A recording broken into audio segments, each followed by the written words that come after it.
mabilis kung sumipa. May kakaibang bangis, mabagsik at matapang.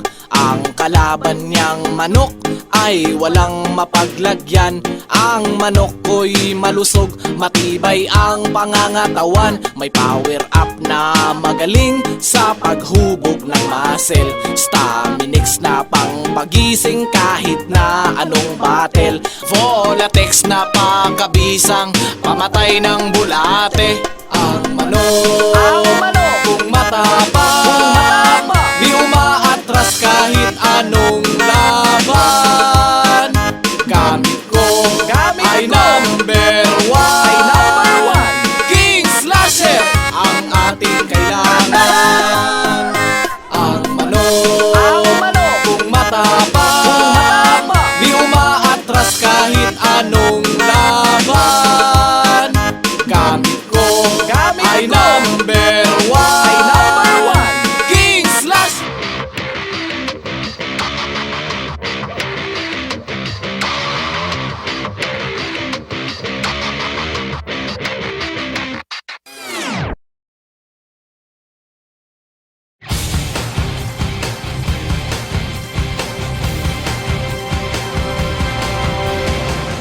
Ako po si Honey Yu ng Honey 888 Game Farm dito po sa Lukban, Quezon. Welcome po kayo dito sa aking farm. Ito po yung aking breeding and conditioning farm.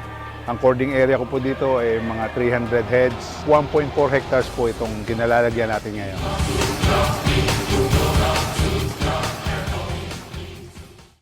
Way back 1999, nag-start po tayo lahat ng manok ko dito, puro sweaters. Johnny Jumper po yan, sweater lines. Nakilala po tayo nung mag-champion tayo sa World Slasher noong 2004. Naulit po yan ng 2008. Using the same bloodlines, sarili po natin breeding. Mga sweaters, cross po sa Lazy Roundhead ni Gary Gilliam, Boston Roundhead ni Sir Lance de la Torre, mga Maclean Hatches po and Grace ni Larry Romero. Bukod po doon sa ating World Slasher, yung latest po natin last year, naging runner-up po tayo. Kulang po tayo ng half point para mapasama sa champion, yung ating Pitmasters Cup. Yung pagpili po natin ng mga breeding materials, number one, siyempre kailangan yung figura ng ating broodcock. Pag tinignan natin talaga, alam natin na maganda siya, perfect yung kanyang tayo, magandang station, magandang conformity. Sabi nga nila, parang puso ng saging o bola ng football. Sa mga pullets naman natin, ang buntot nila yung halos magkakadikit na nakatiklop. Mas magandang tingnan ng mga anak nila. Kailangan alam mo rin yung mga fighting style nila. Bago tayo mag-breed, tingnan natin yung mga breeders na gusto nating kunan ng materyales. Ano ba ang fighting style ng manok nito? Tugma ba to sa gusto kong away? Lalo ng panahon ngayon, halos lahat ng mga breeders, masesearch nyo sa internet, iselect nyo yung nasa sa isip nyo na gusto nyo palabasin. Mas mabuti na ka-single mate para identified mo kung alin na nagpo-produce ng maayos. Ngayon, pagka mga tested mo na yung line na yon, pwede mo ng flock mating dahil magkakapatid yung mga pullets na maayos using the same broodcock. Kasi pagka marami ng may kailangan ng manok mong gumamit, di maiwasan kailangan mo talagang gumamit ng flock mating. Ngayon lahat kaya mong i-single mate dahil nauso na rin yung breeding na battery type. Kailangan magaling ang iyong recording. Pag nagkamali ka ng recording, maliligaw ka na rin.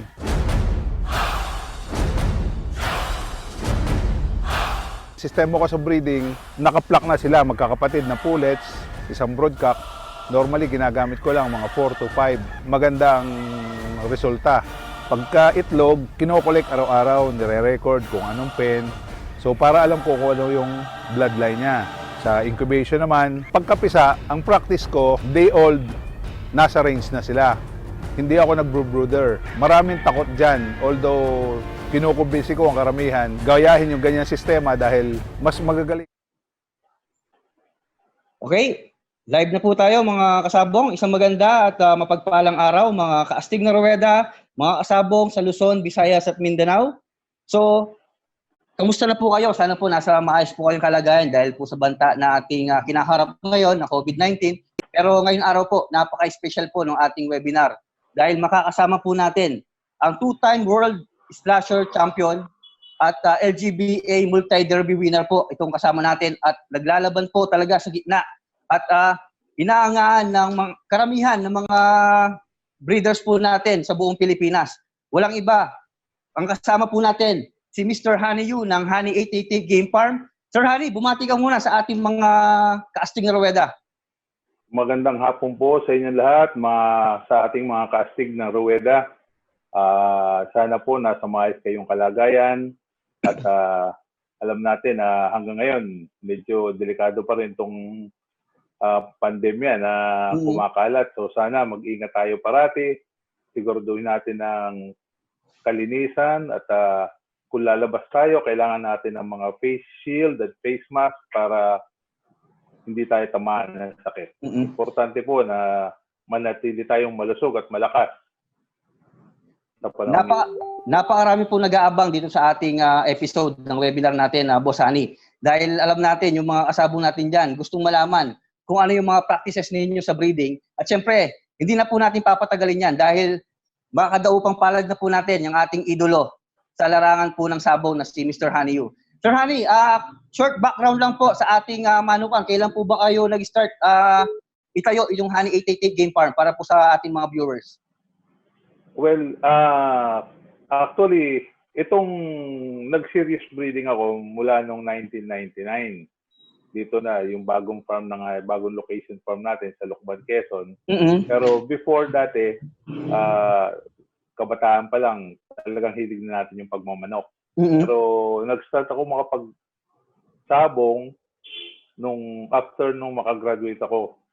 Then sa probinsya, habang nagtatrabaho, tumutulong sa hanap buhay ng pamilya, naisingit ko ang pagsasabong, hakfight, tapos small time derby sa probinsya. Doon tayo nahasa noong mga 1980. So, pero medyo dumating yung panahon na medyo napahilig masyado sa manok at medyo napabayaan ng hanap buhay. Nagdesisyon kami na namili kung anong uunahin. Yes po. Hanap buhay o pagsasabong. So, that time, mga 1990s, napatigil ako ng mga 4-5 taon. Lahat ng manok talaga dinispose. Kailangan nating tutukan ng ating hanap buhay dahil pag nawalan tayo ng hanap buhay, wala tayong panggasto sa ating pagmamanok. Kaya po, nagsakripisyo at yun. Muli tayong bumalik noong 1999. Nag-umpisa ulit mag-breeding, nag-acquire tayo ng mga bagong mga materyales, and doon po, sa Lucban na ako nag-breeding, serious breeding, kasi gawa ng hinabol ko yung klima sa Lucban na napakaganda, malamig, maulan, ideal sa mga tinahalin tulad ko doon sa mga farm na napapasyalan ko dati, kay Manong Lance, kay Manong Boy Primalyo, na sila yung mga naggagabay sa akin dati kung paano ako mag-umpisa, at saka yung sistema, yung sistema nila, yung ginaya ko sa aking breeding. Na nakita ko sa kanila na day old pa lang ang mga sisiw, nasa range na. Yes po. Kaya nakita ko na mas malalakas ang manok kumpara sa mga naka-brooders. Boss Honey, ano po yung nag-joke sa inyo na balikan itong game fowl natin? Na passion natin? Well, yun na nga. Dahil nasa sa dugo talaga yan, pag nasa dugo natin, pwede tayong huminto, panandali, pero talagang pagka nasa sa dugo mo yan, talagang hindi ka mapakali na hindi babalik. Babalik at babalik tayo. Dumating man yung panahon na nagka-problema at kailangan huminto, tiis-tiis, pero nung medyo okay na ulit, ayan, mabuti naman kahit pa paano tuloy-tuloy na. Kaya hanggang ngayon tuloy-tuloy na tayo nakapagmanok, at nagpapasalamat din ako sa Panginoon dahil binigyan tayo ng pagkakataon na nung pagbalik natin, makasungkit tayo ng isang napakagandang kampyonato. Actually, 2 beses na nangyari. And patuloy pa rin tayong nakakalaban sa malalaking labanan. Kahit sabihin natin na napakabigat ngayon ng kompetisyon. Yes po. Kaya ngayon yung sinasabi ko na hindi natin kailangan mag-top, hindi natin kailangan laging number 1. Ang importante, ang manok natin competitive. Yes. Kaya yun ang lagi kong sinisigurado na yung ating mga palahing manok lalaki ng healthy, hindi nagkakasakit para maging competitive sa labanan dahil napakabigat ng labanan ngayon. Ang dami po na-excite nung nalaman po ng ating mga kasabong na kayo po yung ating special guest ngayong araw.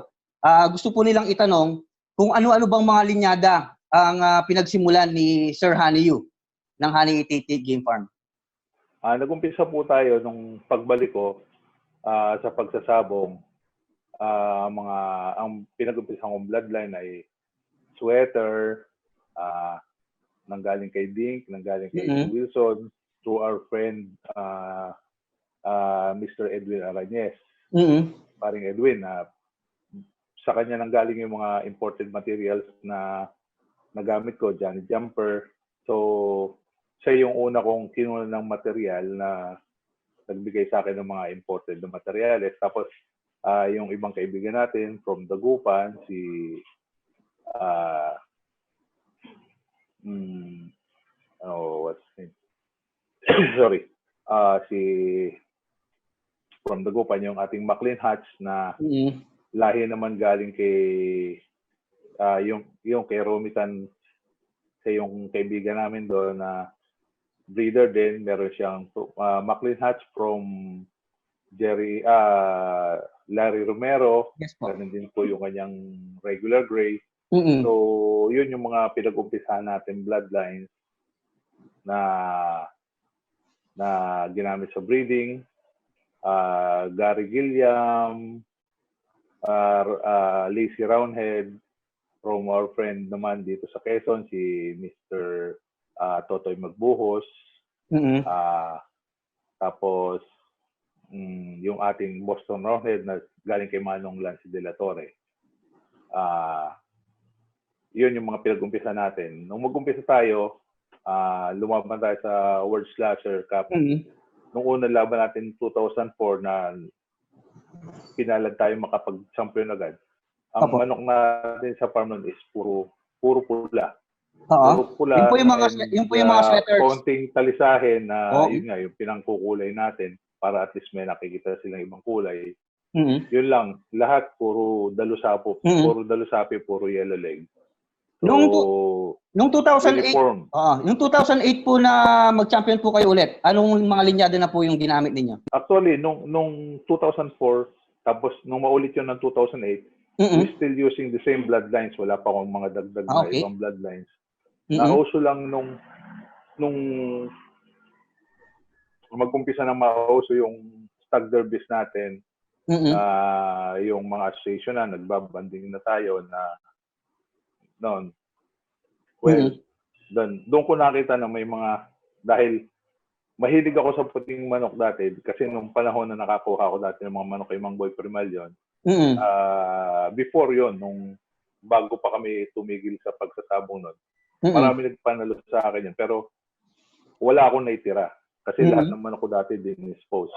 So, natutuwa ako sa kulay ng puti, pero saka may nakikita akong kailan ilan na lumalabas naglalaban ng puti sa stag derby. So sabi ko kailangan ko ng pangkulay. Doon ako nag-start sa pangkulay.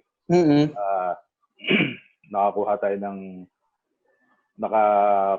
ng puti doon sa kaibigan natin din sa Lukban na si Justice Elma. Na yun yung pinagmulan ng ating mga puting ginamit. Nag-start tayo na brigade pangkulay lang dahil hindi rin niya alam kung ano yung bloodline, yung exact bloodline, kung ano yung composition ng puti. So, sabi ko, sige, pangkulay lang naman yan. Hindi naman tayo dyan seryoso sa breeding ng mga puti. Breed lang muna. Nung nag-start ngayon, na libang pa sa pag-breed. Napapansin ko, ang dami na pala. Sabi ko, gusto sa breeder ko, di ba bili ko sa'yo ganyan karaming itlog lang ang kailangan natin para lang may maikul tayo. But tuloy mo, tinto mo na agad yan. So, that time. Yun po yung istorya ng mga puti po ninyo, Sir Honey. Istorya ng puti.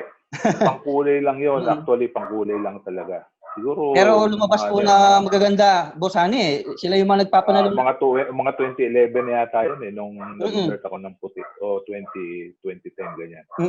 So pangkulay. Nung na-harvest siya as stag, ginagamit ko siyang pambutaw para masanay yung mga manok. Parang may nakikita ko something sa kanya, sabi ko parang marami magaling. Marami lumabas na maraming mahusay umaway. Sorry.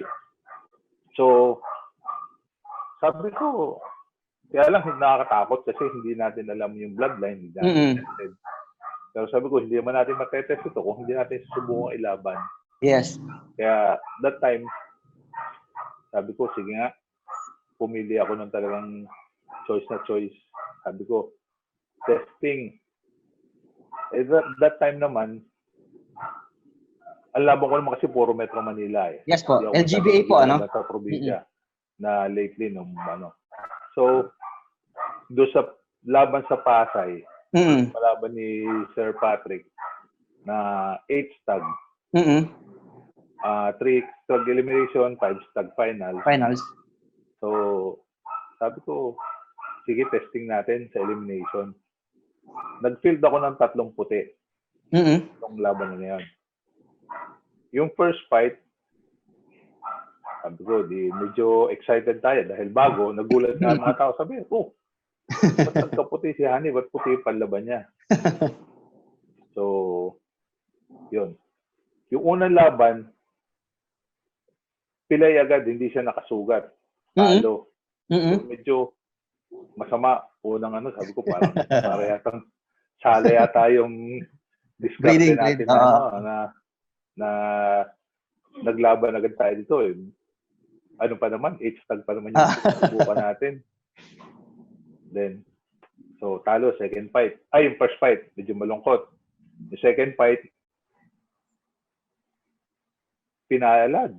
Natalo siya, walang sugat. So, napakagaan ng panalo niya. Sabi ko, okay. Nabuhayan ako ng loob. At least, talo na. So, yun. Yung last fight, nung napalaban na siya, pagbutaw, pagliparan nila, kita ko, pantayan lang sila nung kalaban niya sa akyatan. Pareho sila may patama. Pero kita ko yung paa niya nakasuksok. Pero pagbagsak niya, double flat siya. Dalawang paa, dapa siya. So, hindi na siya makapalo. Yung kalaban naman, although nakita ko tinamaan, saka may sumabog na konting balahibo, hindi nagpakita ng parang baliwala lang siya. So, nakatayo yung kalaban niya, pinagpapalo tayo ngayon, binubog yung manok natin. Pero yung manok naman natin, nakadapa. So, di ba, pagka medyo nakadapa manok, medyo may hirap-hirap yan patayin. Yes. Yun.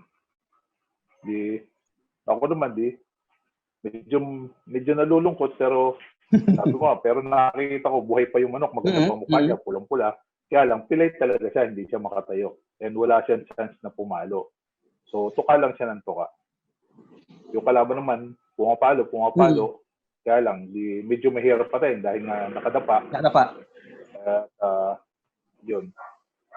Yung sa una pa lang nung makita gano'n nung buhay pa yung kasador pa natin sa Pasay dati, si Butchoy Olano. So, nagsalita na agad siya. Wala pang 1 minute. Nagsalita na siya sa mic. Ano pang hinihintay natin? Nakita niyo naman, puti yung manok ni Hani. Puti yan. Alam niyo na, pass your paper na, sabi niya. Medyo, sa side ko, nakaka-discourage agad yung kanya salita niya. Siyempre, kasi tama po. Nawamalo nga naman yung siya. So, after ng mga ilang minutes na, siyempre, nakaramdam ng pagod at saka medyo iniinda na yung sugat, kuminto yung kalaban. Kuminto siya. So, palo, tuka lang ng tuka. Sabi ko, sige, nagdadasal ako. Sabi ko, tuka ka lang ng tuka, hindi ka naman kayang patayin yan. Siguro makakatabla ka dyan. Lalo na dumating yung mga 6 minutes na ganyan, nakita ko wala ng power yung kalaban. So, sabi ko, hindi ka na kayang patayin. So, tuka ka lang ng tuka. ang nakakatuwa, nung last few seconds na lang para mag-draw, so mga less than 10 seconds na lang, yung kalaban, siya pang bumigay. Nakatayo siya, na parang pass out na siya, lampasan ng tingin niya, hindi na siya makatuka. Tumuka yung manok natin, nanalo yung sa atin.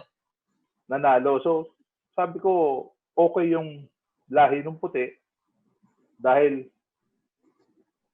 na-test ko matibay. Sabi ko matibay. So, trinay ko ulit next year, i-breed, dinagdagan ko. Sabi ko dahil medyo okay naman, may tibay. So, pwedeng i-continue. So, yun, tinuloy-tuloy ko, doon nag-umpisa yung history ng puti. Pero Boss Hani, may nagtatanong din sa akin since kayo po yung ating special guest ngayong araw, yung mga itim daw po ninyo. Kasi yung mga naaraang mga taon, yung mga nilalaban po ninyo, yung mga black ninyo Ano ba yung sa likod ng mga black rooster ninyo? Lately naman, dahil meron tayong Boston Red ni Manong Lance de la Torre, normal naman talaga daw yun doon sa Boston Red ni Manong Lance na nagtatapo ng brass back. Actually, brass back. Opo. So, yun. Nung unang may lumabas na brass back sa akin, gustong-gusto ko yung fighting style niya kasi ginigirian siya, tapos napakalakas niya mamalo, tapos siya, yung abang, salto, yung akmado sa fighting style na gusto ko. So, ang problema sa kanya is talagang napaka-iksi. Talagang medium station siya. Kung alanganin sa derby, hindi mailaban. At that time, sumangguni ako kay Manong Lance. That was siguro mga 2012. Unang nagsangguni ako kay Manong Lance. Manong Lance, kailangan ko tulong mo. Sabi niya, ano yun?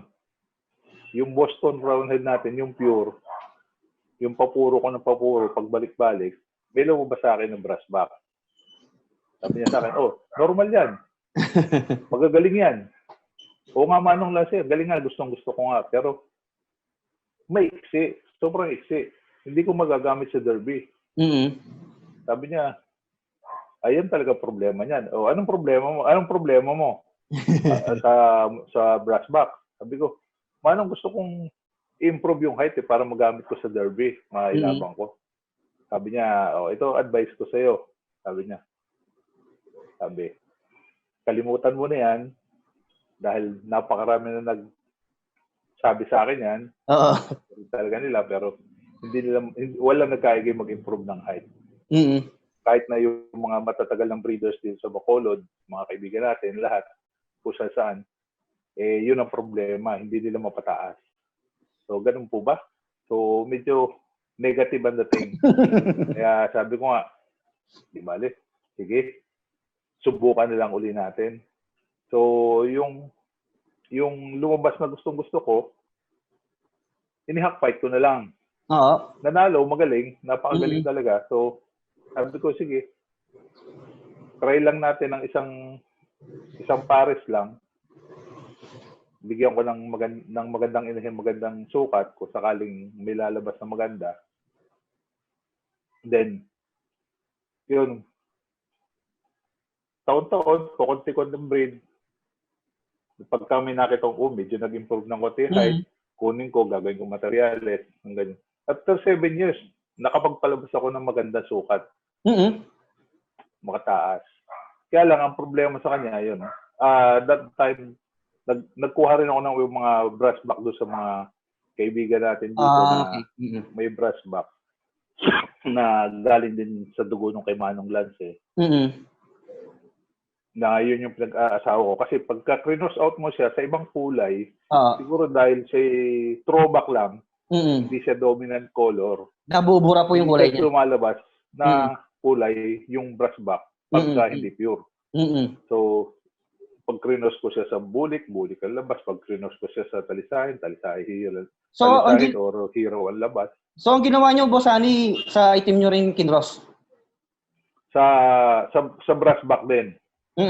Na, so nasa sa ibang breeder po ninyo kinuha? Galing sa ibang family, galing sa ibang Oo, breeder na oo. alam ko galing din kay Manong Lance.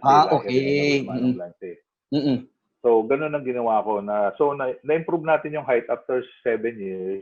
Mm-mm. Kung may lumabas na maganda na, ngayon, na-maintain na natin magaganda na. Pero although, may tumatamong pa rin mga maiksi. Kasi hindi may iwasan yun na doon ang galing. Talagang may maiksi pa rin. Pero marami nang lumalabas sa mataas. Marami na tayo nagagamit sa dalawa. So, yun lang talagang. Kaya ako naman siya pinangalanan na Black Boston. Kasi every time na makikita siya sa labanan or pag nagdala ko sa expo, ang nakikinig ko lagi, Black Butcher. Sabi ko, ayoko naman sabihin Black Butcher kasi galing sa purong Boston. Throwback siya. So sabi ko nga, di ba, hindi naman natin pwedeng sabihin yung puno ng mangga, yung bunga niya, santol. Santol. Di ba? So, siyempre, mangga pa rin yun. So, galing siya sa Boston, Boston pa rin yun. So, kaya, doon nag-umpisa yung pangalang Black Boston. Okay. Kaya ako pinangalan ng Black Boston. Yeah. hindi siya Black Butcher, Black Boston siya. Yan, mga Kaastig na Rueda, nalaman po natin yung istorya. Yung history nung ating Black Boston ng ating special guest ngayong araw. So, Boss Ani, putulin ko muna dahil itatanong ko lang yung ating number 1 question sa ating mga Kaastig na Rueda para manalo po sila ng ating produkto ng King Slasher na magagamit nila sa pagmamanukan nila. So, ang question number 1 po natin ay, sa 21 days conditioning guide ng King Slasher, ilang ml ang itinuturok sa ating mga alagang manok gamit ang ating Rambler 5000? Okay, ulitin ko. Sa 21 days conditioning guide ng King Slasher, ilang ml ang itinuturok sa gamot na Rambler 5000 ng King Slasher? Yan madali lang po sumali. I-hashtag lang yung ating King Slasher, at yung sagot, tapos i-share nyo po ng public yung ating webinar ngayong araw. So, ganun lamang, yung unang dalawang contestant yung manalo, sila po yung makakakuha ng ating produkto ng King Slasher. Kumbukit po yan. At mamaya sa ating final question, Boss Ani, magkakaroon sila ng 3,000 worth of King Slasher products na magagamit nila sa pagmamanok nila. So, natuto na sila, mananalo pa sila ng ating produkto. Napakalaking tulong yan kasi napakahirap ngayon ang panahon natin ngayon. Yes. Lalo na't ito hanggat nandito itong ating pandemic na to, kailangan natin ng suporta. Yeah, kaya nga habang tayo po ay nasa quarantine, ang King Slasher po ay nagbibigay ng ganitong klase ng webinar para tanggal inip sa ating mga kasabong na nandyan lang sa inyong bahay. Maswerte na po tayo dahil ngayon ang pagmamanok napakadali na lang dahil yung source nung natin, yung ating gustong malaman nasa internet na, nasa mga YouTube na, napakadali na po yung access para matuto po tayo sa pagbe-breed.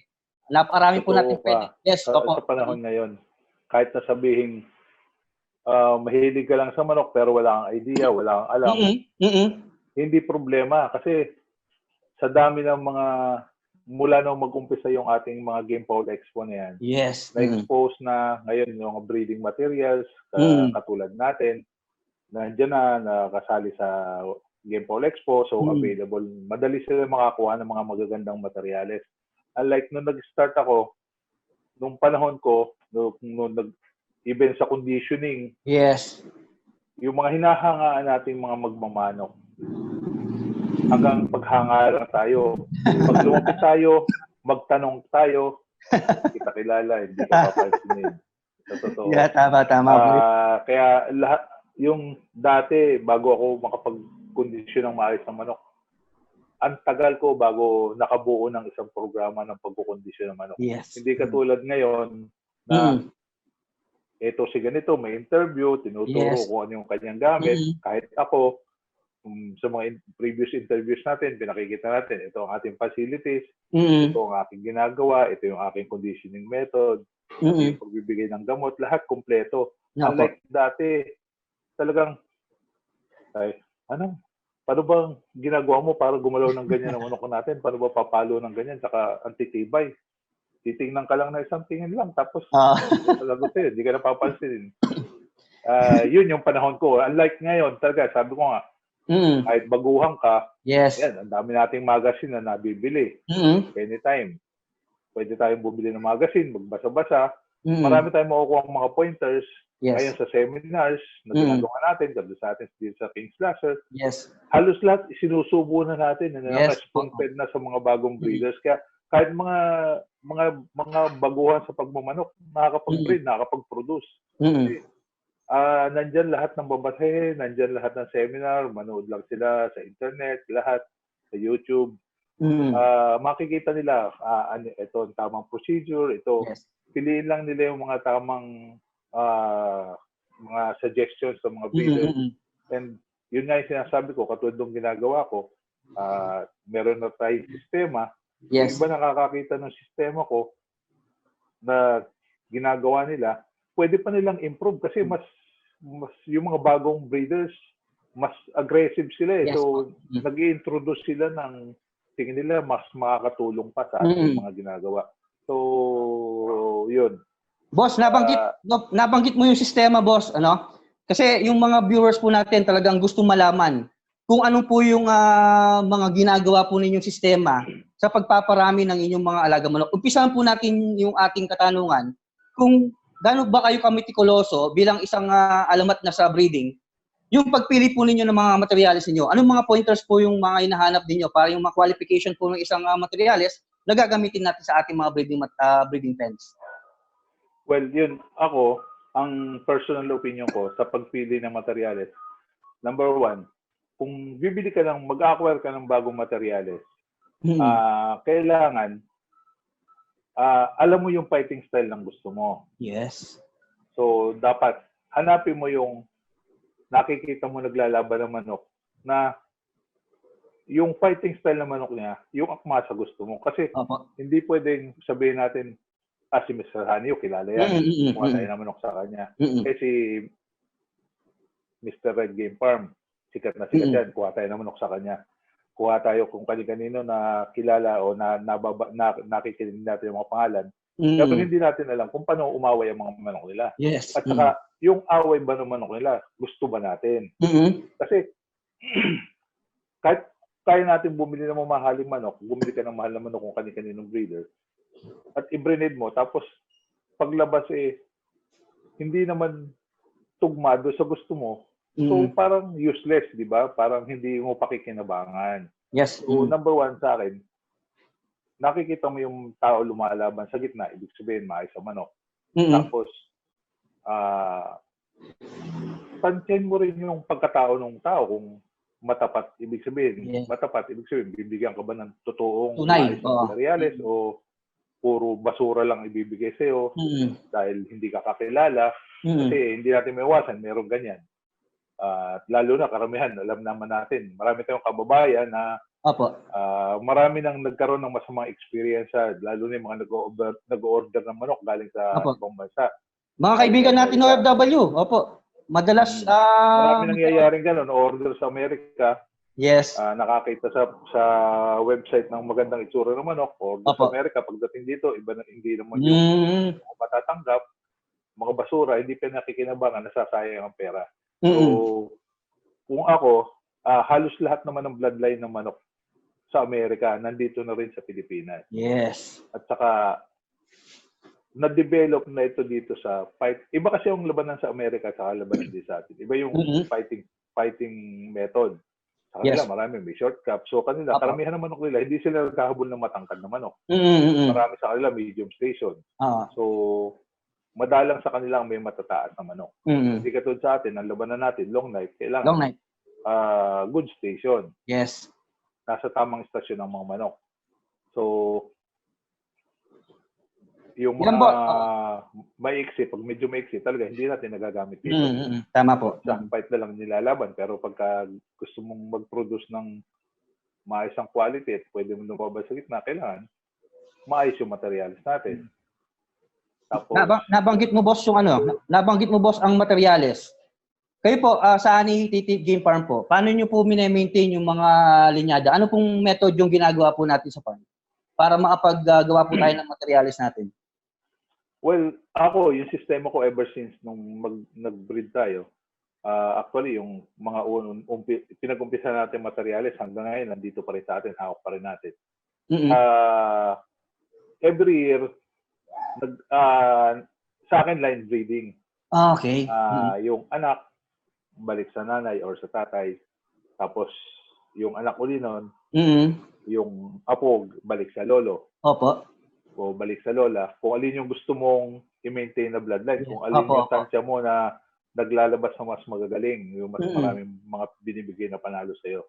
So, yun yung mini-maintain natin. Pero, ganun ang sistema ko. Line breeding. Pabalik na pabalik. Doon sa original para makakuha tayo ng puro 7, 8, 15, 16. Para natatanggal yung ibang traits. Ginagawa nating materyales. Yes, opo. So hindi ako gumagamit ng hindi ako naggagawa ng brother-sister mating. Yan, itatanong ko pa lang sana. Kasi pero yung yan. brother-sister mating, maraming lumalabas na deformities. Yan, oo. Pero may pagkakataon naman na nagkakaigi. Pero most of the time, maraming deformities. Ayan. Kaya hindi ko ginagawa. Galing po sa ating alamat ng sabong po yan na kay Sir Honey. Yung kanyang sistema kung paano po gumawa ng kanyang materyales sa farm. So mga nagtatanong po, yan po ang sagot ng ating champion breeders. Bago ko po itanong yung kasunod na question ko po, Sir Honey, itanong ko na po sa ating mga viewers. Yung pangalawang tanong ko naman sa kanila para manalo ng mga produkto ng King Slasher. Okay, yung question number 2 natin, anong sakit? Sa sakit na Foulpox, ano ang gamot na mabisa sa secondary bacterial infection? So, ang Foulpox, wala po itong gamot, specific na gamot dahil bakuna ang prevention nito. Pero kapag nagkaroon po ito ng sintomas sa ating mga alaga manok, anong mabisang gamot po ng King Slasher ang pwede nyo pong gamitin para hindi po lumala itong sintomas ng Foulpox? Isagutin nyo po yan gamit yung ating hashtag at i-share nyo po ng nakapublic ang ating webinar ngayong araw para manalo po. Ang unang dalawang nakasagot ng tamang ano natin ay sila po yung mananalo ng ating conditioning kit plus King Sniper shampoo na magagamit po ninyo sa inyong pagmamanukan. And then mamaya antabayanan nyo yung ating final question. Kayo po yung mananalo ng 3,000 worth of King Slasher product. Galing po yan sa King Slasher. Boss Honey, nabanggit mo yung pag-maintain ninyo ng materyales. Okay. Itanong ko naman po kung ano yung method ninyo sa pagbe-breed. So kayo po ba ay nag-single mating or flock mating po ang gamit po ninyo sa farm? Ano po yung sistemang gamit po ng Honey 888? Pagkakukunan ko ng yung gagawin kong materyales, lalo na yung pagpapapuro ko doon sa mga bloodlines na inaalaga natin, kailangan naka-single mate para sigurado tayo. Ngayon, yung mga flock mating naman, normally, yung mga battle materials natin, yung ginagamit ko kung minsan, isang broodcock, tapos yung mga babae, magkakapatid, isang linya daw, tsaka magkakapatid, full sister sila, para hindi halo-halo, tsaka hindi ka maliligaw. Kasi okay lang yung nung nag-start tayo, for single mate kasi kokonti pa.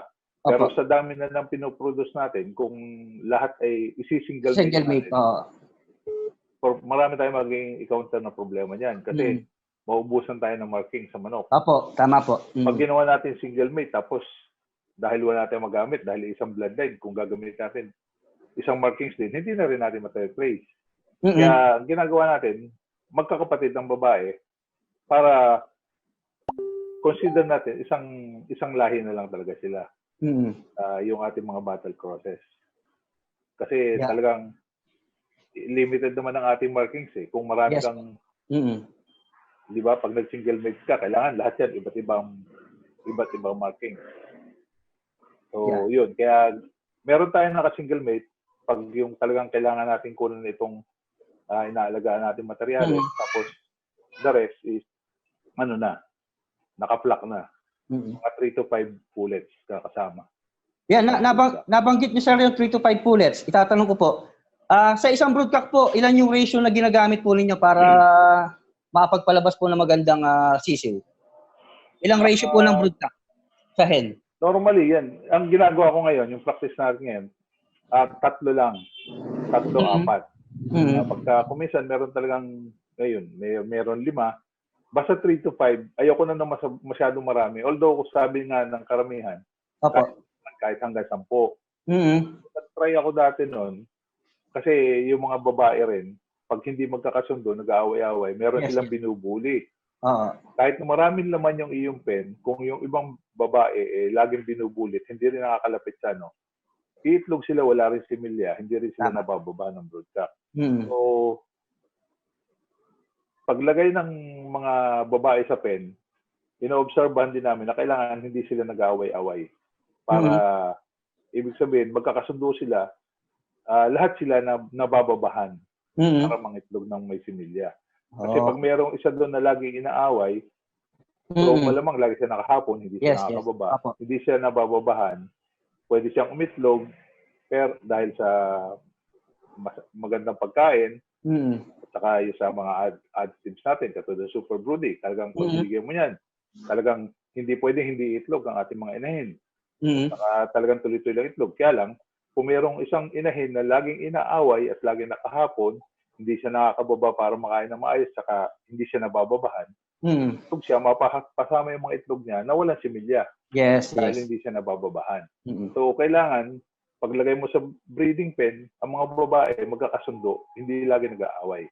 Okay. Para lahat sila malamang nabababahan at lahat may similya ang magiging production. Kaya hindi na kailangan masyadong maraming inahin. Mm. So ang maximum nyo, Sir Hani, nasa apat lang na pullets. Ideal 3 to 4. Yung ano naman, sir, nabanggit mo yung ating Super Broody. Paano nyo ba gamitin ang Super Broody sa inyong manukan? Well, yan, yung ating Super Broody, inihalo na natin sa pagkain ng mga inahin. Pag nag-start tayo ng breeding, sa purga, pagka-deworm, paligo, dilaws, shampoo natin. Tapos, pag-start na ng pagpakain natin ng maganda, hahaluan na natin ng Super Broody yung pagkain nila. Pakonti-konti. Tuloy-tuloy yun. Para mas malakas silang kumain. Tapos, mas gumanda ang kanilang pangitlog, mas malalakas ang kanilang pangitlog. Pati ang kanilang shell, sigurado tayo na maganda. Yan, nabanggit mo, sir, yung shell. Dahil yung ating Super Broody, ang composition po niyan, para sa ating mga viewers, yung nabanggit po ng ating special guest ngayong araw, yung Super Broody po, water soluble. Pwede pong yalo yan sa ating patuka, pwede po sa patubigan yan. So, ang sangkap po nun, meron siyang vitamin A, D, E, and K sa tamang produce ng ating mga alagang manok na breeders na itlog. And then, meron siyang kasamang calcium para naman sa tamang tigas ng shell ng ating mga breeders na ilalabas nila. And then, ang pinaka-main composition nito, meron siyang zinc bacitracin. Isa po itong proactive na antibiotic na tinatanggal yung mga pathogenic organism dun sa digestive system. Kaya, yung primera classical feeds na pinapatuka po ninyo, so, maganda po yung absorption ng mga breeders ninyo at maganda rin po yung itlog na nilalabas ng ating mga alagang breeders. And then, maganda rin po yung fertility and then yung hatchability ng ating mga alagang manok kapag ginamitan ninyo ng Super Broody. Ang administration po nito, Monday to Friday, 5 days in a week, and then 2 days plain water kayo, tapos 5 days in a week ulit, and then 2 days plain water hanggang po sa makuha ninyo yung tamang itlog na gusto niyo kunin sa inyong mga materyales. Boss Hani, since gumagamit po kayo ng ating Super Broody, ilan na po yung production ninyo sa farm ngayon? Well, ngayon, actually, nagko-control lang tayo ng production natin. Depende lang sa yung mga request ng mga kaibigan natin na para gumamit ng mga manok natin panlaban nila. And yung pasarili rin nating magagamit, yung mga titira nung pagkapili ng yung mga ating mga buyers. So, normally, mga 800 lang ang pinoproduce ko taon-taon para yung palalakihin ko doon sa aking sa range. Kaya, pero dahil medyo malakas mangitlog at marami na rin akong ngayong marami na rin nag-a-avail sa atin ng day old. Opo. Kaya ako nakapagbigay ng mga day old kasi may mga sobra tayong production. Sobrang itlog dahil sa medyo maganda kasi talagang epekto nitong ating Super Broody. Talaga may kalakasan mga itlog ang mga inahin. At yun nga, ngayon naman may programa rin tayo na ginawa para doon sa mga kababayan natin na medyo mas maliliit at Opo. saka yung mga lugar na hindi kayang abutin ng shipment dahil limited din ang shipping, Yes po. yung kusang pagpapadala. Nakakuha ako ng isang service provider na Opo. nag-deliver. Nag-try ako ngayon lang. Actually, napatsyempo lang na nung nag-start ako, nagkaroon ng COVID. Opo, opo. So, ngayong nag-GCQ na, itinutuloy ko na ulit. Nagbibigay ako ng yung program ko na Yes po. fresh eggs na may similya. Ipasisip ko door to door, matatanggap nila sa bahay nila. Sila nang bahala magpa-hatch. Ang ganda po ng feedback nung mga nakakuha po sa inyo ng mga sisiw po mga day old. Kasi nung last night nung pinost po nung ating yung video po ninyo, may nag-comment po doon Yung nabili daw po na sisiw sa inyo nung sa inyo po galing, panalo daw po lahat nung binili niyang yung napalaki niya na sisiw galing po sa inyo. Napakagandang balita niyan. Pero sa bagay, makakaasa naman sila kasi yung yun, nakukuha naman kasi nila, matatanggap nila, talagang makikita na healthy yung mga sisiw, magaganda. At saka kung ano yung ginagamit nating bloodline sa labanan, yun din ang natatanggap nila. Kung minsan nga, may pagkakataon na dahil sa request nila sa kung anong bloodline, yung mga ibang bloodline na gusto ko rin i-maintain, wala natitira sa akin dahil nakukuha nila as they old. Opo. So, bago ko po tanungin yung ating question sa inyo, Sir Hani, tanungin ko po yung ating pangatlong question sa ating mga casting na ruweda para po sa ating papremyo ngayong araw. So, magbigay ng sakit na magbigay ng kahit isang sakit lang na ginagamot ng ating Jeprox. Ang Jeprox po natin, meron po itong sangkap na sulfa and amprolium na mabisa laban sa mga bacterial and then coccidiosis natin. Pwede po ninyong sagutin yan, magbigay lang ng isang sakit na ginagamitan po natin ng Jeprox. Okay? Ito pong ating question number 3. So, sundin lamang kung paano po sumali, i-share at i-public po natin yung ating ang ating video ng ating webinar para po makita ng ating representative kung sino po yung mananalo ngayong araw. Sir Hani, nabanggit nyo kanina yung sa day old ninyo. Ano po bang sistema ninyo na yung sa range po? Kasi marami po ang tatanong Dahil nabanggit nyo kaninang bago tayo magsimula, sa day old pa lang, pinapaalpas nyo po yung mga sisiw po ninyo. Ano po yung sistema ginagawa po ninyo? Ayun, katulad ng sinabi ko. Kasi nung nag-start ako dyan nung una kasi medyo nahihirapan din talaga ako makaproduce ng ng mga sisiw nung nag-start uli ako. So, kumuha tayo ng tulong that time. Nakuha kong vet natin, si Dr. Andrew Bernardo. Yes, magaling po na doktor. UP yes po. Professor. And yun, siyang malaking naitulong niya sa akin. Pero bago kami nakapag-start, yun nga, nag-interview rin siya, tinanong mo niya na sa akin, paano bang gusto kong sistema, Yes. Kasi yun ng mga kaibigan natin na hinahawakan niya, ang sistema, lahat puro naka-brooder. Opo. So, nung mag-start kami, sabi niya sa akin, gawa ka ng ganito, kailangan, bago tayo mag-start, meron ka ganitong facilities, yung mga brooder, ganyan, brooder pen. Sabi ko, Doc, medyo iba yung gusto kong sistema. Sabi niya, bakit? Gusto ko kasi day old. Ayoko naka-brooder kasi gusto ko nasa lupa na sila, alpas na. Sabi niya, hindi tayo magkakaigi yan kasi number one, may pangalan ako inaalagaan. Ngayon, kung hawakan kita, tapos yung sistema mong gusto mo, hindi yung sistema ko, mamaya, mababalita, ba't si Hani wala na produce? Masisira pangalan ko. Yes. So, hindi tayo magkakaigi ng ganyan. Sabi ko, Dok, gawin natin ganito. Tulungan mo ako, proper vaccination program, proper medication, then, gagawin ko yung gusto ko kung paano ko palalaki yung manok. Pero hindi ko babanggitin pangalan mo. Kasi para maalagaan natin yung iyong profesyon. Mm-mm. Pero try lang natin 1 year. Sabi ko, pag hindi nagkaigi, then gagawin ko yung sistema ginagawa nyo ngayon. Mm-mm. Sabi niya, bakit ba gusto mo yan? Ganyan. Sabi ko kasi, feeling ko, pag yung day old ko nasa CCU, kesa nasa brooder, kasi dati na ako nagtatry mag-brooder, parang hindi ako kontento. Yes, Pero yes. ang problema ko dito sa ginagawa ko, talagang hindi ako makaproduce. Nakaproduce ako pa konti-konti, pero talagang sabi ko, mas masaya naman ako kahit hindi ganun karami kasi mas quality. Mas matibay, mas malalakas. Yun ang napansin ko. Kaya sabi niya, sige, subukan natin. Bibigyan kita ng medication program, proper vaccination, alalayan niya yung vaccination, then yun. So along the way, ginawa namin yung sistema, nag-trial, pumayag siya, napapayag ko siya. Pero hindi ko siya binabanggit kung sino yung nag-ano sa akin. So, sabi niya, ilan bang gusto mong ma-produce? Sabi ko, mga 250 to 300. O, sige.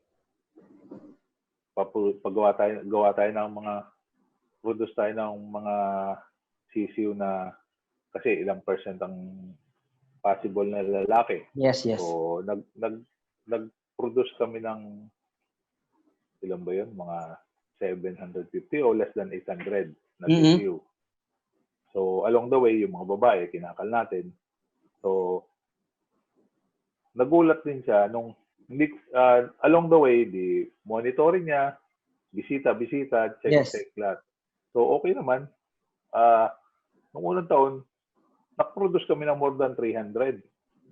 Sabi niya, okay Ang ganda rin ng production Parang, that time, hindi ko rin naman alam, yung pala, naggagawa siya ng records niya kung ilan yung namamatay. Yes. Or ano. So, tsaka along the way, habang hindi ko alam, kinukunin niya pala ng video yung mga CCU pagka bumibisita siya. So, nung harvest time na, ang dami. Ganda. Ang dami na harvest, sabi niya. Okay pala yung ganyang sistema mo, honey. Buhay din pala ang manok. Hindi rin pala mga-aksidente na hindi katulad ng inaasahan niya na maraming mamamatay na halos konti lang mabubuhay. So, sabi niya, tingnan mo tong mga file ko. Pinakita sa akin yung pala, kinukunan niya ng video along the way yung paglaki ng mga manok. Sabi niya, nakuha mo pala yan, Doc, hindi ko alam. Sabi niya, kinukunan ko pa sa kailangan may record. Sabi niya, kumusta naman, Doc? Ano nang plano mo? Sabi niya, hindi nga, kaya nga ako pinakita sa iyo ganito. Kasi, tatanungin naman kita, sabi sa akin. Sabi ko, ano yun, Doc? Payag ka ba na introduce ko naman tong sistema mo doon sa mga ibang farm na hinahawakan ko? Kung gusto nilang gayahin, pwede nilang gayahin. Kung hindi, edi doon pa rin kami sa dating sistema. So, sabi ko, okay lang po sa akin, Doc. Wala problema. Kasi, ano naman yan healthy competition ang sabong. Sabi ko, hindi naman natin sabihin, wala tayong kailangan ipagdamot. Pero Sir Hani, yung sa first 2 weeks, meron kayong dami na babae na doon na inaakay sila or talagang alpas lang? Trinay ko pareho yan. Actually, lately, nung mga nakaraang taon, lagi ako meron akong inahing umaakay. Meron akong inahing. Ang ginagawa ko, kasi medyo marami rin yung production, meron tayong nakasalang sa incubator, tapos meron tayong inahing naglilimlim. Para kailangan magsabay sila ng pila. Yes. Pero Sir Hani, sa heater, gumagamit pa kayo ng heater o hindi na? Actually, wala. Wala akong heater. Kasi yung alpasan ko ng CCU sa bundok, walang kuryente. Wala akong kuryente doon, so wala tayong heater. So, kamalig lang po yung sandalan nila? Yung kamalig natin, yung bahay natin is hindi rin kalakihan. 4x4 lang. Tapos sarado yung tatlong side. Yung bubong ko medyo malaki. Tapos yung tayo mismo ng bahay, Nilagyan ko ng kanal sa paligid. Oh, Kinukay okay. ko yung sides, ipinato ko sa gitna para maging siyang parang elevated. So, para pag umulan, hindi sila mababasa. Kasi yun ang napansin ko dati nung sarili ko pang eksperimento na hindi ano. Opo. Ang kinamamatay ng mga sisiu, malimit pagka nabasa yung feathers sila, nilalamig sila, namamatay sila. Okay. So, ginawa ko naka-elevate yung kanilang bahay, elevated, tapos meron akong suportang mga rice hull, yung bualaw. Yes. Kasi mainit na singaw nun, yung sa palay. Di ba yun? Pagtanggalan ng bigas. So, yun yung ginagawa natin beddings nila para mainit na singaw. Tapos, yung inahin na kumukubkub sa kanila para magbigay ng init. So, first 3 days, nakakulong sila doon sa loob ng bahay. Yes. Sa gabi, sa araw, bukas, nakakalabas. Pero ang inahin, naka-string walk. So, para nakaka-uli sila. Okay. Nakakalabas, masok sila. Yung kasi yung isang idea ko dati nung nag-umpisa na, sabi ko, nag-uusap kami ni Doc Andrew. Anong number 1 kinamamatay na sisiu? Normally, pag stress. Laging, pag na-stress. Ay, anong dahilan pag na-stress? Kasi pag sa brooder, mapapansin mo, every time na magpapalit ka ng sahig, o kaya magpapakain ka, nagkakagulo sila. Pag magpalagay ka ng tubig, magpapalit ka ng tubig. Pag madumi na yung tubig, pag magpapalit ka, nagkakagulo sila, nagkukulumpugan sila, di ba? Every time na magpapalit ka nung pinakasahig mo, kasi di ba, normally screen, tapos nilalagyan natin ng dyaryo. Pag tatanggalin mo yung dyaryo, magpapalit ka ng dyaryo, kagulo na naman sila. Yan. So, sabi ko, nai-stress sila. Yung sistema naman natin na alpas na, nandun agad, sa araw, pag nasa labas ang inahin, so walang laman yung bahay, at madumi na, kailangan natin magpalit ng beddings, madali magpalit. Yes. Na yung mga sisiw, hindi na-stress kasi nandun na sila sa labas. Yun lang, yung bahay lang is parang silungan lang nila paggabi dahil kung hindi pa sila fully develop yung feathers nila, hindi pa nila kaya yung lamig. So, malaking tulong yan sa kanila. Pero, ang napansin ko yung ganitong sistema, sa edad na 3 weeks, humahapon na yung mga sisiw sa puno. Naghahanap ng hahapunan. Unlike nung pagka pinalaki natin sa brooder, kumisan, mga 3 months na bago natin alpasan. Saka pa lang sila magde-develop. Ito, mula sisiw talaga, pag alam mo, kakaykay na sila. So, sanay na sila mag-scratch, naghahabol sila ng insects, na marami silang nakakain sa range. Na-develop ka agad yung instinct nila, buusani, ano?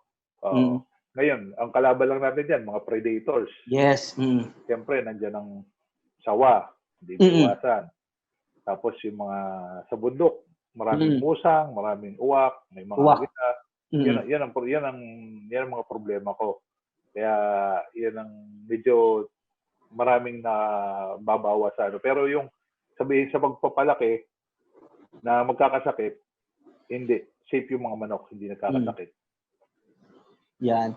Napakagandang inputs, Sir Hani, yung binigay nyo sa inyong brooding type nung pagpapalaki ninyo yung mga sisiw ninyo.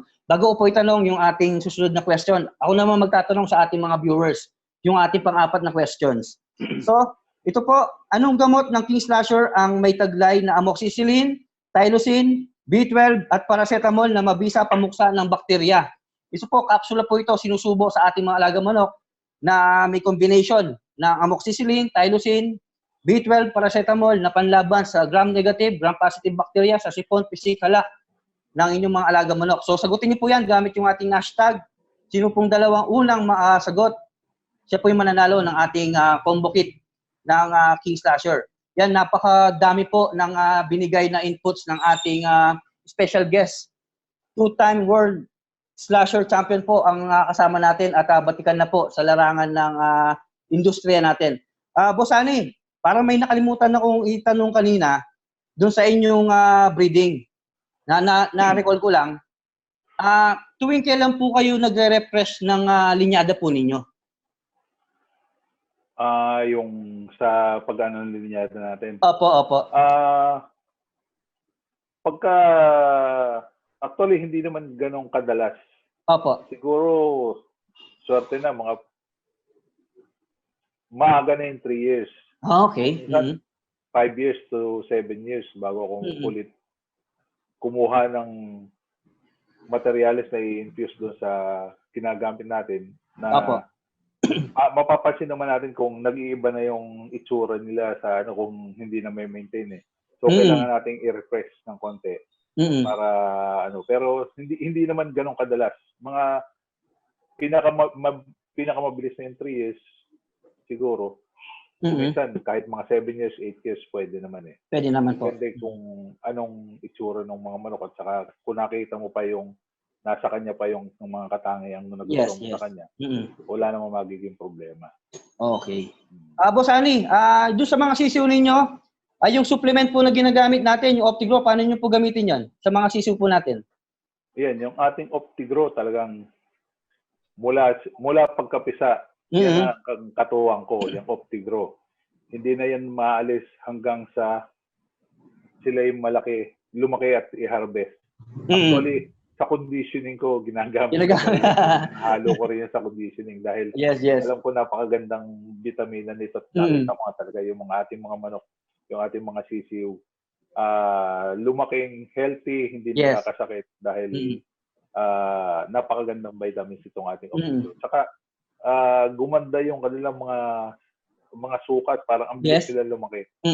At yung height parang nakatulong din. So tingin ko itong OptiGrow isang necessity ng mga breeders. Yan, para mapalaki nilang maganda kanilang mga sisiw. Yan, bagay yung ating breeding Boss Ani nasa malamig na lugar eh. So nakatulong yung ating OptiGrow dahil ang sangkap po sa ating mga viewers po no nanonood ngayon sa ating webinar. Ang OptiGrow po ng King Slasher ay may composition na vitamin B complex. So, nagbibigay po siya ng thermogenic effect sa ating mga sisiw na kailangan ng ating mga sisiw na medyo uminit yung kanilang katawan. At syempre, yung ating mga alagang manok hindi makapag-produce ng magandang B complex yan o sapat na B complex. Kailangan binubus po natin yan para matreat yung deficiency o yung kakulangan na sustansya sa kanilang katawan. Yung ating OptiGrow po, yan po ay may sangkap na B complex. Meron po yung zinc bacitracin. Is a proactive growth promotant po yan. Kaya mapapansin nyo, Sir Hani, na medyo gumaganda yung istasyon natin. Kasi yung action po kasi nung zinc bacitracin na yan, sa digestive system ng ating mga alaga manok. So, tinatanggal niya yung mga pathogenic organism, yung mga Salmonella, E. coli, Clostridium. So, yung mga kinakain na primera classic feeds na chick booster o stag developer ng ating mga na-absorb na maayos, maganda yung bilay. Kaya yung mas lumalaki sila ng maganda. Yes. Tsaka, yung isang uniqueness po nitong produkto na ito, Sir Hani, meron siyang vitamin C. So, although naman yung ating mga manok magpo-produce ng kusang vitamin C yan, meron siyang production ng vitamin C pero hindi sapat. So, kailangan din natin i-boost yung ating mga alaga manok na vitamin C para ma-develop naman yung immune system ng ating mga alaga manok. Kaya, napakaganda pong produkto nito. Kaya yung mga sisiw natin sa range, mapapansin mo pagka nandun, talagang lagi mapupula ang mukha. Yes. Dahil din sa B complex na kasama ng ating OptiGrow, Sir Hani. Sir Hani, bago po tayo magtapos, itanong ko na po yung ating last question. Ito pong mananalo dito ay makakatanggap ng 3,000 worth of King Slasher product na magagamit po ninyo sa inyong pagmamanukan. Okay? So, ito na po, itatanong ko na yung ating last question, mga viewers po natin dyan, yung mga nakasubaybay po sa ating webinar. So, noong nakaraang linggo, nagtalakay po ako ng mga sakit. Okay? Anong sakit po ang itinalakay ko? Okay? Noong nakaraang linggo. Yan po. 2 sakit po yon, kahit magbigay lang kayo ng isang sakit. Kung sino po yung 2 lucky winner na ang mauna makasagot ng ating katanungan, sila po yung mananalo ng ating King Slasher worth of 3,000 pesos of product. Sir Hani, bigyan mo naman ng advice yung ating mga kasabong sa mga gusto mag-umpisa sa larangan po ng sabong, lalo-lalo na yung mga kaibigan po natin nasa overseas, yung mga OFW po natin na naienggaan nyo sa ganitong uri ng passion po natin. Ano po yung mga recommendation nyo, o advice po na mababanggit po ninyo? Well, sa mga ating mga kasabong na lalo-lalo na yung mga casting natin na ruweda na nasa ibang bansa. Yes. Ang isang problema lang po malimit na kikinig ko na encounter ng mga nasa ibang bansa. Kumisan pagka yung hindi sigurado kung sino yung pag-iiwanan nila ng manok dito na nag-aalaga.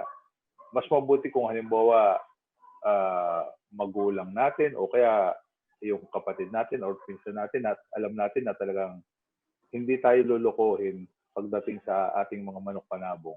Kasi masakit ding isipin ko minsan na meron tayong mga kababayan na nasa ibang bansa na nagpapaalaga dito sa atin sa Pilipinas para pag-uwi nila meron silang manok na paglilibangan Tama po.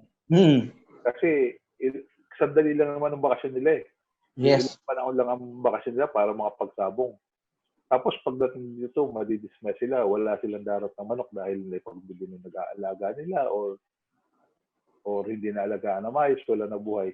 Nakakapanghinayang din po. Tsaka sayang yung perang inilalaan ng ating mga kababayan na nasa ibang bansa. So, sana po siguraduhin lang nila yun na maayos yung kanilang pag-iiwanan ng manok na mag-aalaga para pag-uwi naman nila sila'y masaya. Yes. May manok na makikita at may manok na maisabo. Saka hindi lang yun na Bosani eh.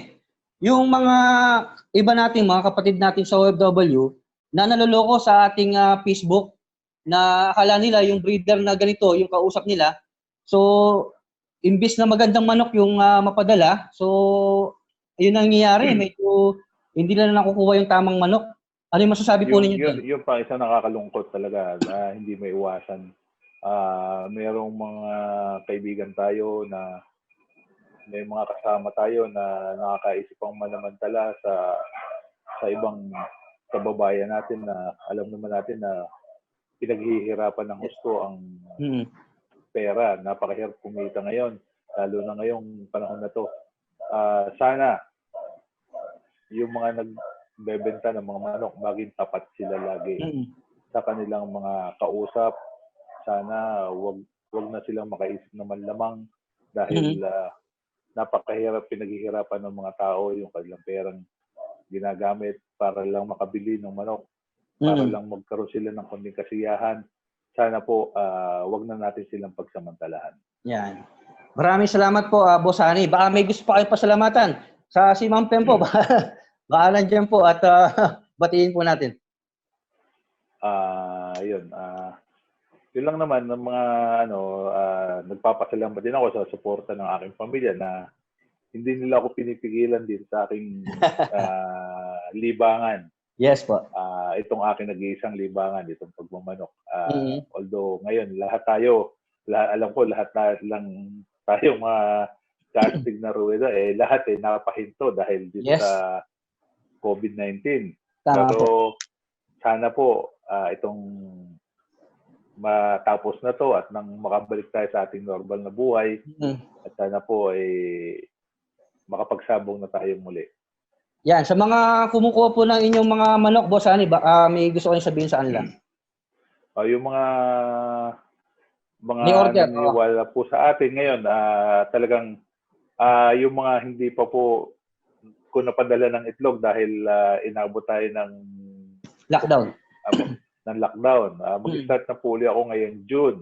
Meron na po tayo ulit yung mga nagpapalahay na po ulit ako ngayon. Yes. Para mapadala ko na po yung mga itlog na mga hindi ko pa nabigyan ng mga nakaraan nung ako mag-start.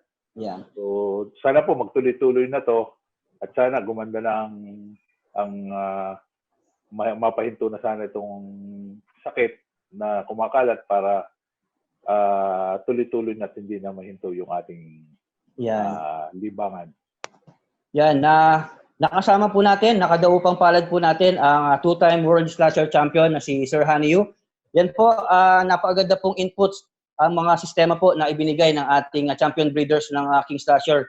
At syempre, sa mga nanalo po ng ating question and answer, antabayanan niyo po yan sa ating King Slasher page. Ipopost po ng aming representative kung sino po yung mga nanalo ng ating mga papremyo ng King Slasher. At syempre, maraming salamat po sa lahat ng sumubaybay sa ating webinar ngayong araw.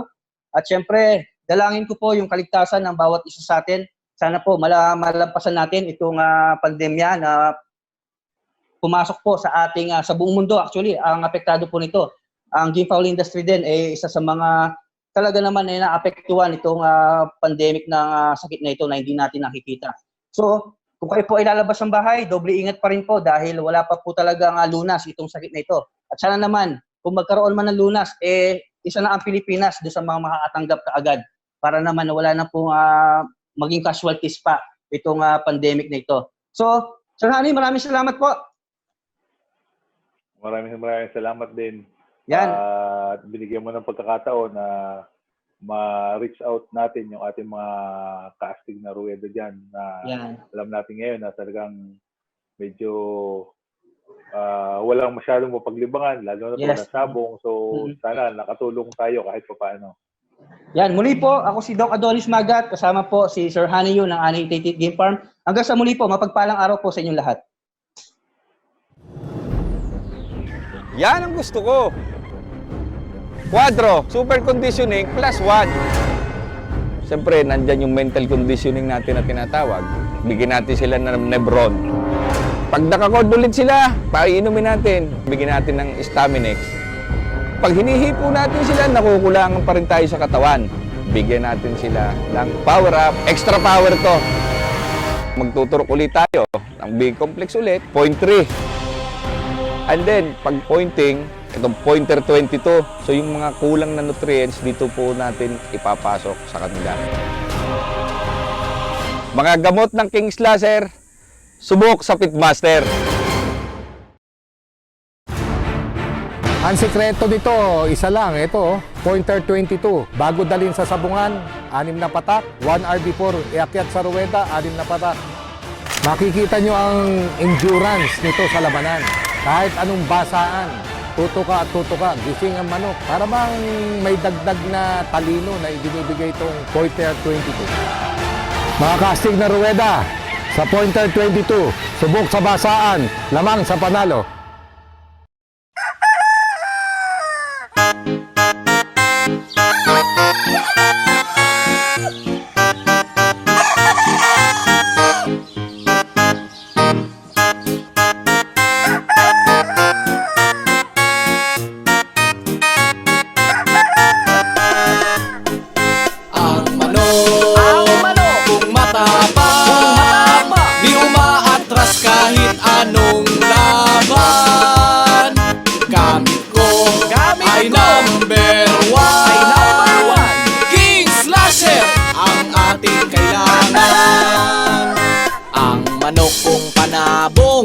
Malakas kung sumipa, may kakaibang bangis, mabagsik at matapang. Ang kalaban niyang manok ay walang mapaglagyan. Ang manok ko'y malusog, matibay ang pangangatawan. May power up na magaling sa paghubog ng muscle. Staminex na pang pagising kahit na anong battle.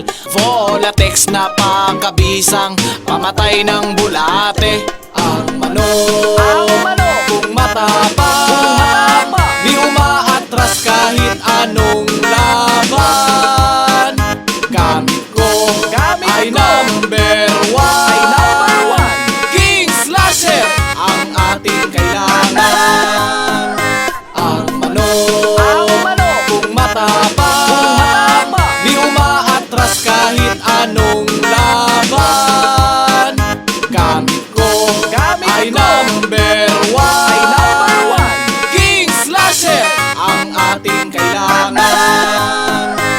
Sa King Slasher ay sigurado may super broody na itlogurado. Inroflox, yakwa sa kambisik at halak. At Volatex na sa bulate ay uubos. Power up, Nevron, Staminex na bubuhos. Ng lakas mautak sa bakbakan laging bida. Tiyak ang tagumpay at astig tayo sa ruweda.